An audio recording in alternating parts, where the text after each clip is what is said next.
माँ, आप बताइए आपका संन्यास कैसा हुआ है? हाउ डिड यू टेक संन्यास प्रमोशन? How it happened? मेरे संन्यास की ये बात है कि मैं ओशो से संन्यास मांगती थी तो वो मुझे देते ही नहीं थे। जब भी मैं कहूँ कि मुझे संन्यास दो, कहते देख मैंने कोई संन्यास लिया था किसी से जो मुझसे तू संन्यास मांग रही है। तो मैं जब भी जाती तो उनसे कहती, हर बार मुझे टाल देते। फिर उन्होंने नीलम को दिया, शायद उसको 74 में दिया। फिर उसको बोलते हैं कि तू जाके ना कुसुम को बता दे कुसुम को बता दे कि तेरे को संन्यास मिल गया। तो वो मेरे पास आई, कहती मेरे को संन्यास मिल गया। उसने कहा कि कुसुम को बता दे। फिर तो बस मैं कभी कपिल के बिना गई नहीं थी पूना। तो मेरी फ्रेंड जहाँ थे रमा दीदी अमृतसर के, तो वो कहते मैं पूना जाना है। तो मैंने कहा मुझे भी ले जाओ। तो मैंने कपिल से बात की, मैं कपिल साहब मैं जाऊँ? कहते मुझे छोड़ के जाएगी, असंग को छोड़ के जाएगी? मैं कहा हाँ मुझे जाना है। मैं कहा मुझे संन्यास लेना। तो जब मैं गाड़ी में बैठी तो कहने लगे कि तू लेगी ना संन्यास तो मेरा भी लेना है ना।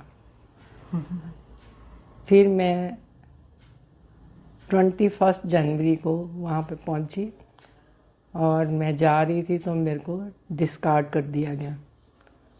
वो कि तब वो अंग्रेज़ लोग सूंघते थे, स्मेल करते थे, क्योंकि ओशो को एलर्जी थी सेंट वगैरह की।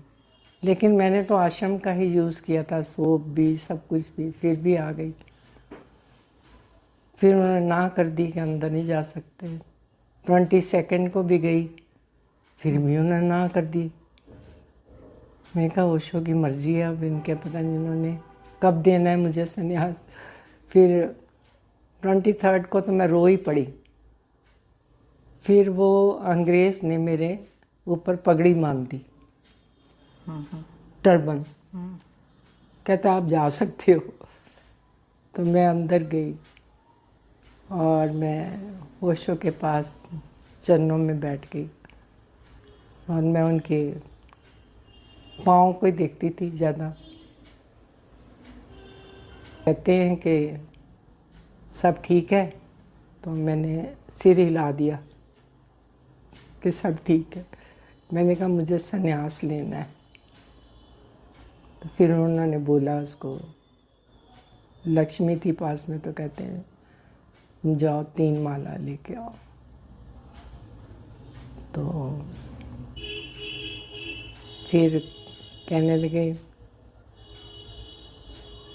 तुम्हें तो मैं दे ही रहा हूँ, कपिल ने भी मांगा है ना संन्यास, उसको भी देता हूँ, और असंग को तो मैंने देना ही है।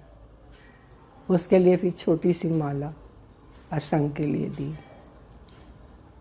तो बहुत अच्छा लगा। बड़ी मुश्किल से दिया संन्यास मुझे, तड़पा तड़पा के दिया मेरे को।